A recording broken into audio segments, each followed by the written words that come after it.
Good day and welcome to a new video. Don't forget to like, share, subscribe! Heyo and welcome to Weekly Tips. Today you're joined by me, Daniel. We're going to put some sense in your tip jar. Heyo and welcome today. Today I'm going to talk to you about the cat scale. Now, the cat scale is something different. I was thinking of talking to you about human scales first. But I kind of love creatures and I just wanted to delve into something kind of different. So as we go into this drawing, basically I'm thinking about the long kind of shape to the skeleton head. I'm doing a side view to start off with to draw the skull. Understanding the side view of anything you draw is it's really helpful.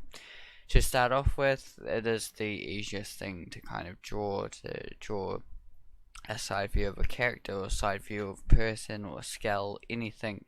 Kind of the side view is the easiest thing to do. It's flat and on an angle, so it's one of the easiest points to draw versus something like a 3/4 angle or a flat on angle or something like that. There's different elements that come into play when those kind of angles come in.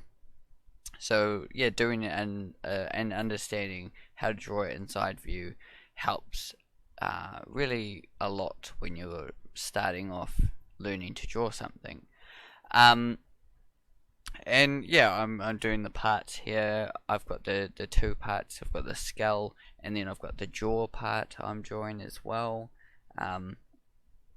I've done a few drawings already. I've done a few quick drawings before I did this final scale drawings that I've got, and I always do. It takes me a few goes to get these drawings right, and even if I get a good drawing out of it, it's still like there might be something later on I might draw it over and over again to get better and better. There's always something that I can improve on and understand how to draw it.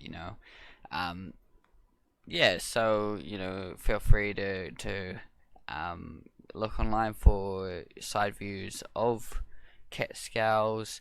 If you've got a local museum, sometimes they might have some common cat scales or similar kind of scales around, because the cat scales can be a little bit similar to other cats out there in the world. There are obviously size differences, and also they might have their noses and their eye sockets a little higher for some reason. And now I'm going into front view here, so I'm drawing the front view. Again, I've done a few attempts at drawing the front view. It's a little bit harder than the side view, just a tiny bit, but it's not as bad as well.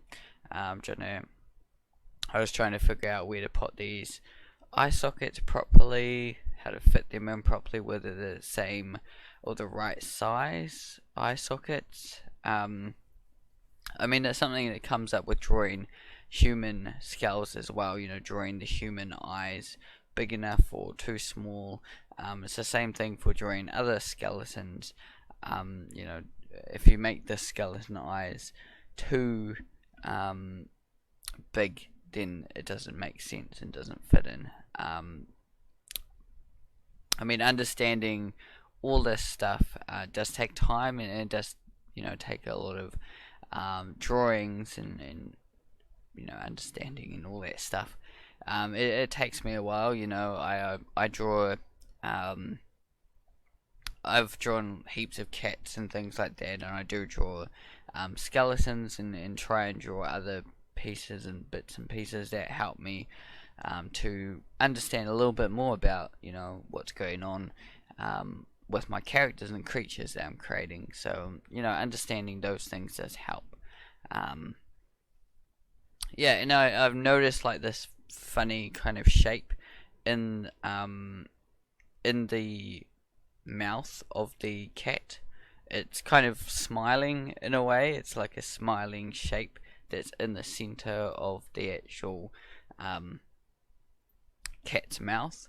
So if you take notice of those shapes, kind of ambiguous spaces, those dark spaces, they can be helpful in to guide the actual full drawing, and yeah, it can really help. So hopefully you learned something about drawing the cat skeleton. I mean, keep drawing it. Look at photos I used to reference in drawing this. Obviously, I was looking at the cat skeleton all the time of drawing this. So yeah, feel free to let me know down below if you enjoyed this. If you keep drawing cat skulls and try to learn that, hopefully this encourages you to keep drawing that. See how I've approached drawing it, and you take something away. So yeah, thanks for doing it, and you'll see the two views come up pretty much, and yeah, I'm hoping to in the next few videos or something I go into a little bit more about animal anatomy and things like that, because I really enjoy it, and I always learning new things with animal anatomy. So I'm hoping to share that knowledge around. And it's something not as common as human anatomy on this kind of platform. So yeah, thanks for joining me. If you did join me, I really do appreciate it. And we'll see you in the next video. Goodbye.